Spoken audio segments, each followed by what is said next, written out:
Hello everyone, welcome to my channel. I'm Kissy.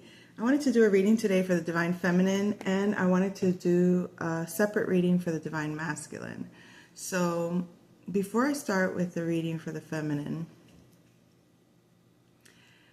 I guess I'm going to just say what comes through because it's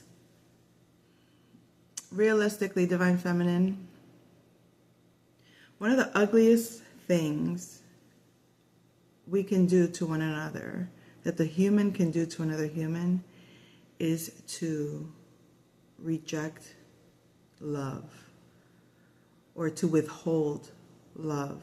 That's the best way to say it. To withhold love as a punishment. I've known parents to do this.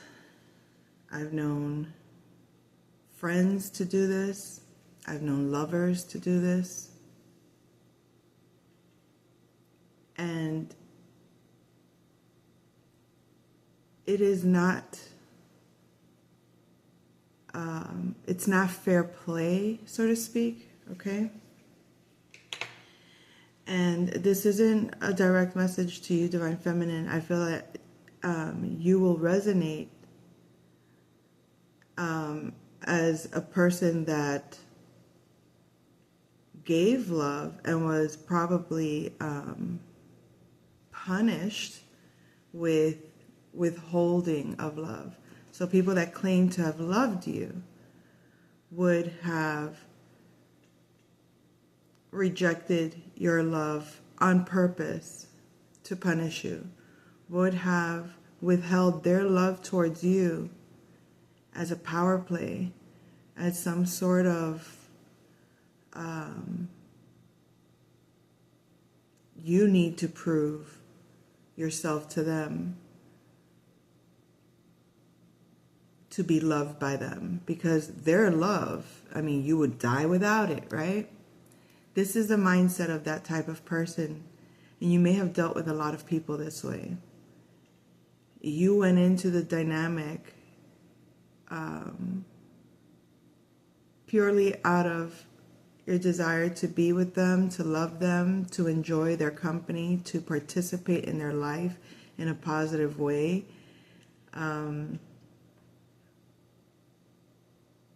be a team. And you were met with confrontations whenever you called out an injustice or whenever you called out some sort of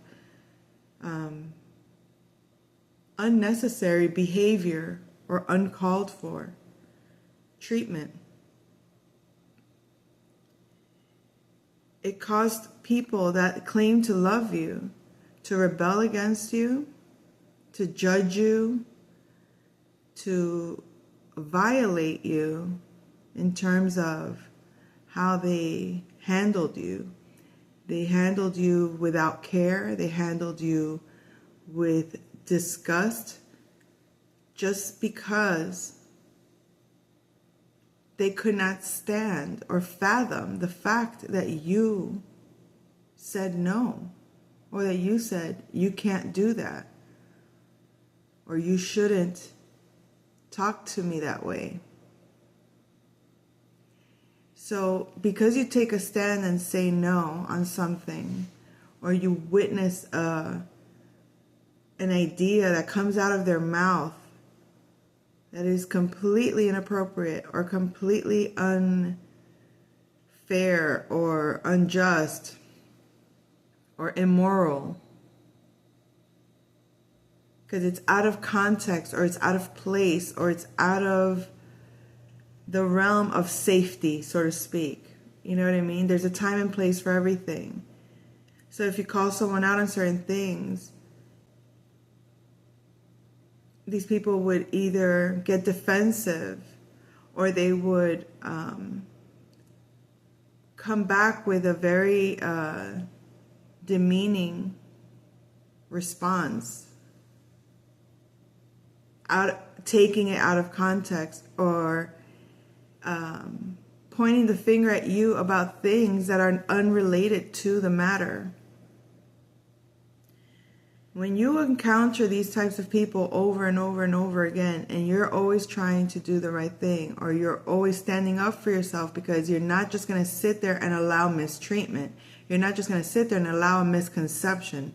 You're not just going to sit there and allow someone to say something one way, and when you ask them to go a little deeper with what they just said, because you can tell that it's a jab at you, but it's coming from a misinformed place. So you want to correct the misconception by asking the questions. What did you mean by that? And let them answer, oh, it's just a joke. But what is the joke? I'm trying to understand what the joke is. When you ask that, the defensive mechanisms that people apply just to cover up that they are in secret hate of you, in denial of the truth, simply because they're bitter. They'll deny facts that you like it's inconceivable. You could be sitting there doing absolutely nothing to do with this individual, and they will point the finger at you, or they will demand of you something that they would never do for you. And that's the irony. That's the thing that will drive any normal person insane. Like, you have the audacity to ask of me something that you wouldn't in a million years kindly just do for me, because you don't even do it for yourself. But then you would get mad that I say no to something that you yourself don't want to do. Now, it can be as simple as, can you get me something from the kitchen? And it's like, sure, I don't mind getting you something from the kitchen. I'm going to the kitchen already. I'm getting myself something from the kitchen. Do you want something from the kitchen? I'll bring it. Sure. Okay. There's nothing out of my way to do this for you. Nothing at all. But can you imagine? I say, sure, I'll get you something. What do you want? Oh, can you make me a full course meal? Well, wait a second. I wasn't planning for making a whole meal. I was getting a snack. See, you can never do anything for me. You'll always argue. Why are you so cruel? Why aren't you better? That you see, you're supposed to do this. A person actually will feel so entitled to argue with you because you say, I'm tired and I wasn't planning on cooking a full course meal. I can get you a snack. They will actually get angry at that. Like, they don't differentiate. They don't know better. The nuances of entitlement versus, I guess maybe an expectation. Oh, okay, so your expectation is that whenever you're hungry and you don't feel like getting up, then I'm supposed to, at random, get up to feed you. Because you don't want to get up to feed yourself, even though you can, but you don't want to. But instead of being mad at yourself because you're lazy, you want to ask me to do something and then argue and fight with me for not doing it for you. Like that's normal. And most people live like that. I haven't experienced very many people that don't operate that way. And it makes absolutely no sense to me, because I wouldn't even ask my children. You know how many parents expect that their children just do what they're told to do? And it's not like, no, just manage your space, manage your things. No, there are parents that would get mad at children for not doing things for them. Things that the child has nothing to it's not the child's responsibility to do for the parent. So people just don't understand the difference between what's cooperation versus what's manipulation and abuse of power. And I feel that Divine Feminine, you've dealt with a lot of these dynamics, whether it be in romantic partnerships, family dynamics, work dynamics. It's always been you understand how to operate when it comes to dealing with people and what it is to share and care and participate and assist. But you also know when people are taking it too far, when people are now demanding, expecting, it's beyond the policies or the rules or the contracts that may be in place. It goes beyond that, because now I like this character on Instagram. Her name is Veronica. It's like a cartoon character, and she's very stoic and very like matter of fact. And her demeanor is very much, in the workplace, when they ask her to do something extra, she's constantly annotating the conversation as is in their face in the moment. Okay, I'm just making notes here that you said such and such. Are we clear on this? And you know why we got to do something like that? It's ridiculous and embarrassing that a human being has to go out of their way to do that. Hold on. And has to do that. Check and recheck in your face. Get you to acknowledge and agree. Yes, I hear you. Yes, that is what I said. Yes, that is what... Because people are so devilish, so malicious, so spineless, that when put in the face, I guess, of the situation, let's say in the boardroom, in front of everyone else, or in front of the family, or out in public, whatever the case is, you were under no impression that it was a secret. You're under no impression that you weren't supposed to talk about it. You're under no impression that this is something wrong, because if it wasn't, then why are you freaking out? Because I'm bringing it up.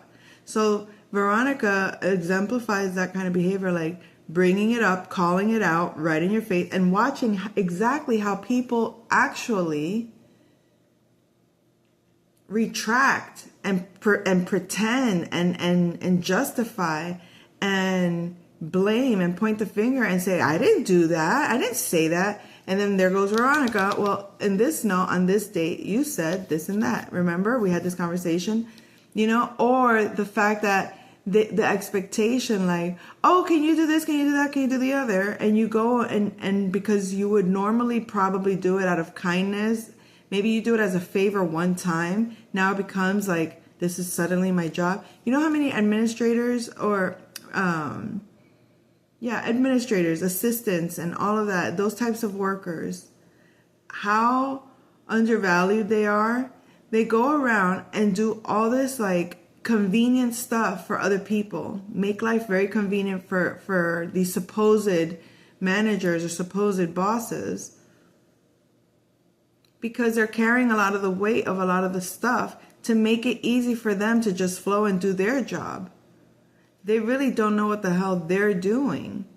And they see that these people are beneath them, are working that much harder and have studied that much longer. They just got a position simply by virtue of luck, or because they know how to talk, or because they look the part. And they'll sit there and act like they run the shit, knowing full well who's really running it.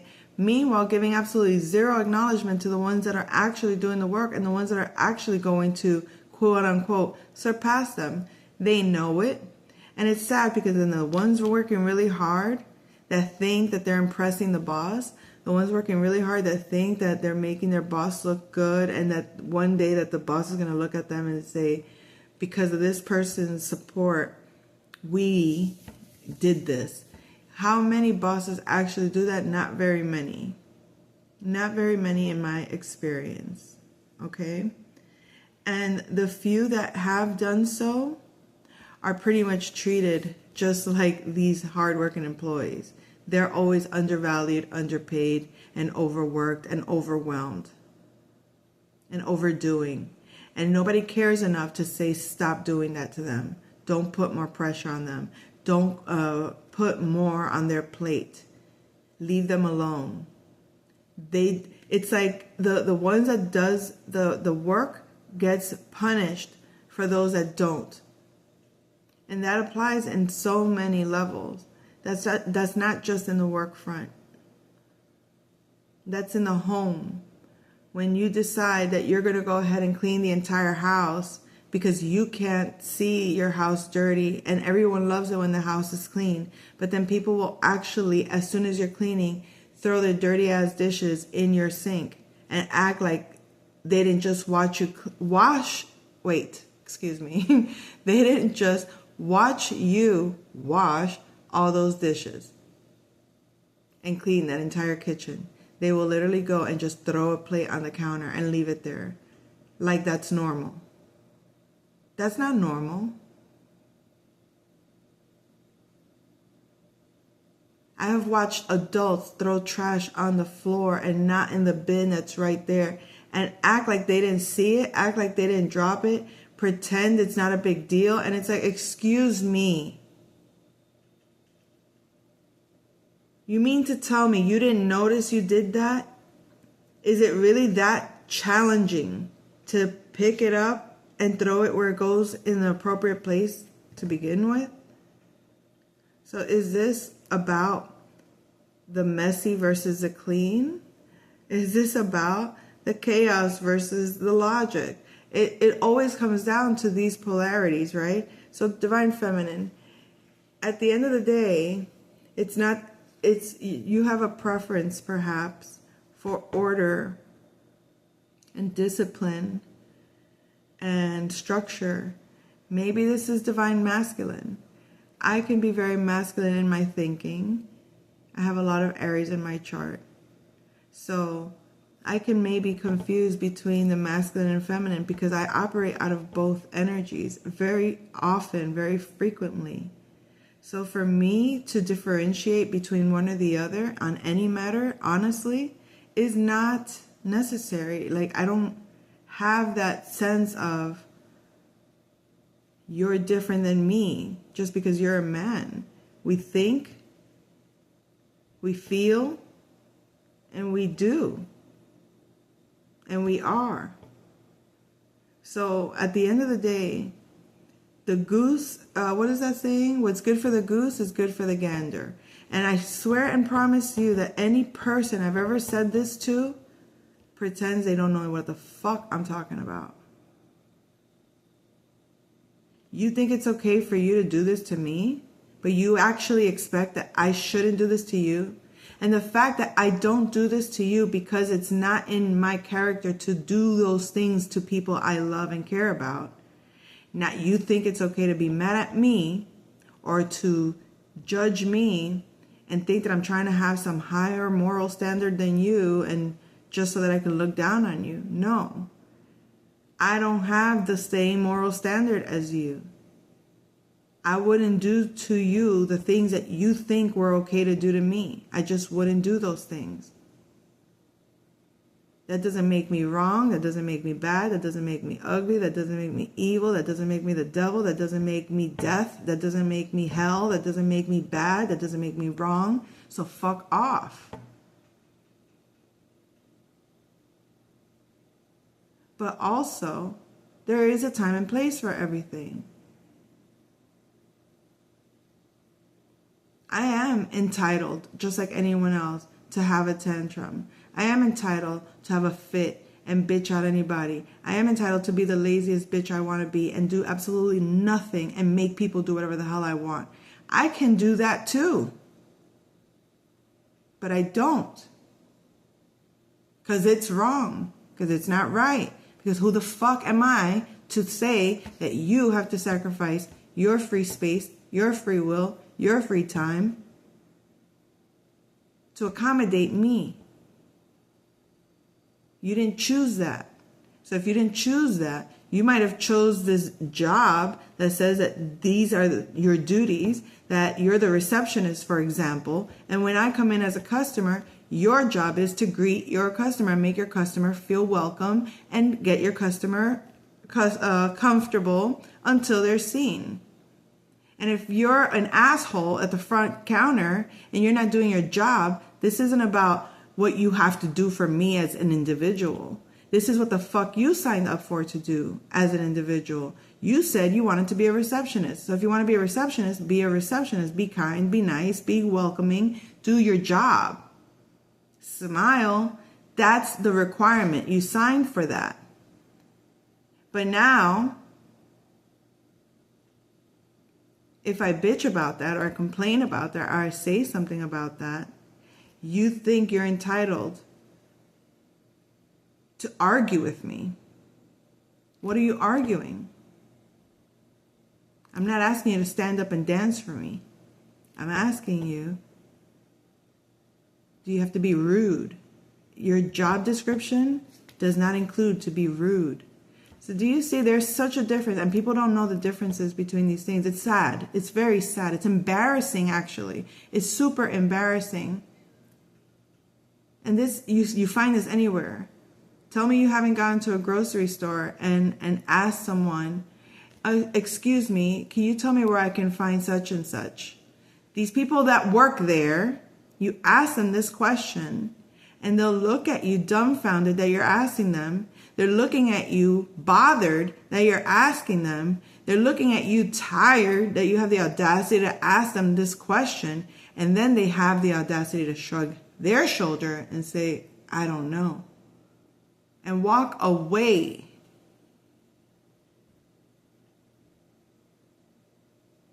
I'm sorry. I'm still like, really?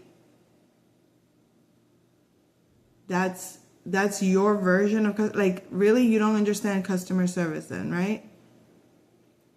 Like, you're not obligated to do the job, but if you're not doing the job according to what it says your job is, and that's why I say, be honest about what you do, about what you are, about what you like and what you don't like.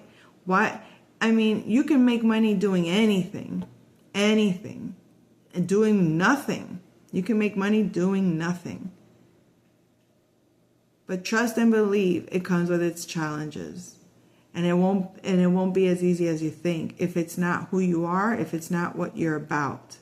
So you got to get really comfortable with who the hell you are to know what you do naturally. What you do that you do anyway, so that when you do this thing that you do, you're getting paid for being yourself. You're getting paid for doing what you do as a natural part of who you are.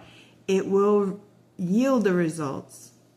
So I apologize, Divine Feminine, if it seems that I've gotten somehow derailed on my conversation, but I'm speaking on a wide level here in regards to a lot of different dynamics. It's a matter of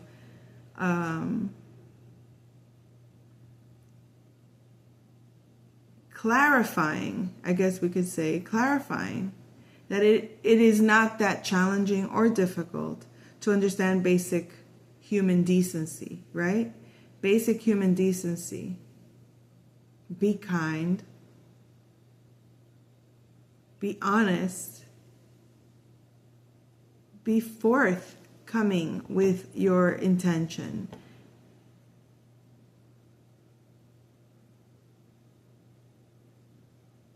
It avoids so many issues. It creates a much smoother environment. It creates a much beneficial place. And if everyone just understands, no one is asking you to do anything for anyone that is not your responsibility.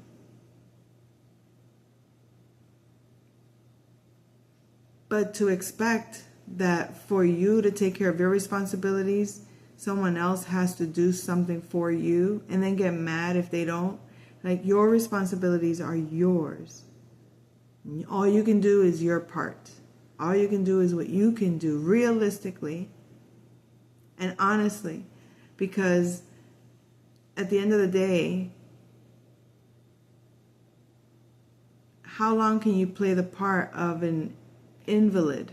How long can you play the part of someone that can't actually do or think or be for themselves at all? So I don't even know why that conversation, but I feel like people, that's what fails relationships. That's what fails companies. That's what fails societies, is these bad relationships. Bad relationships with people who have bad characteristics.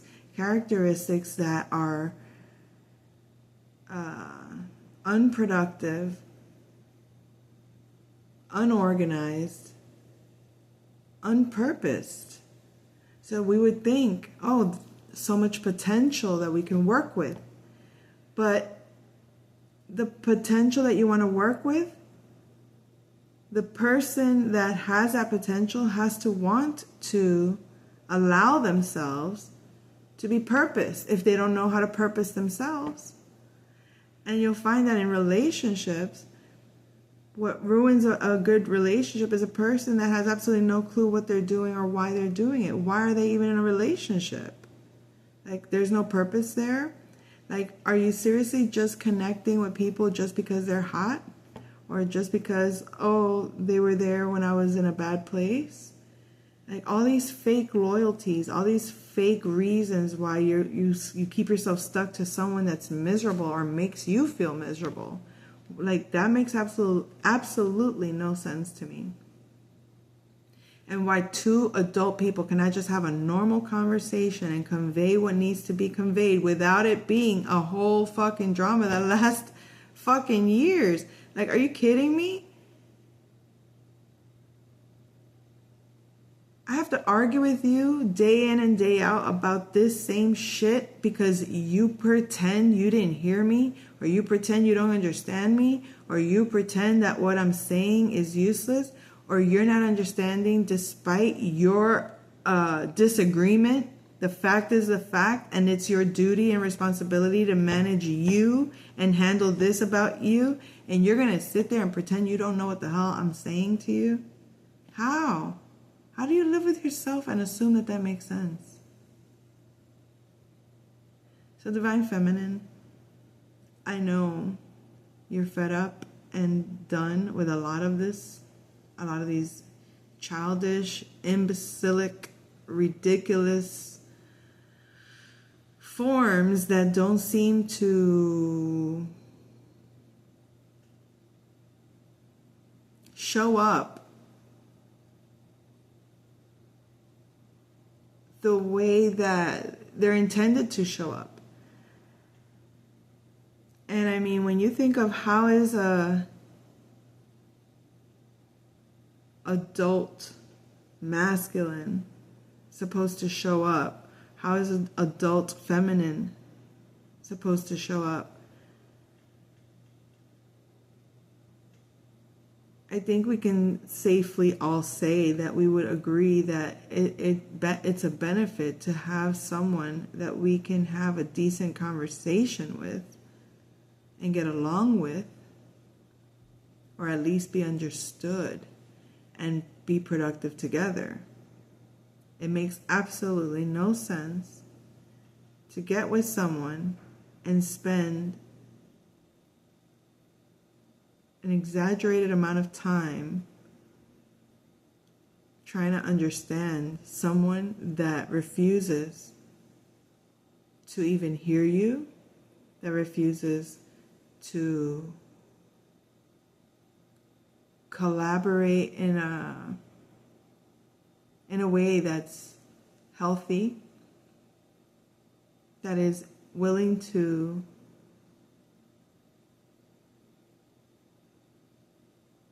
do what they say they're going to do, or what they say they want, and be able to at least strive towards creating those things. So I guess that's the message for the Divine Feminine today. It was more of a channel message than a reading. So I'll come back with the message for the masculine soon. Take care.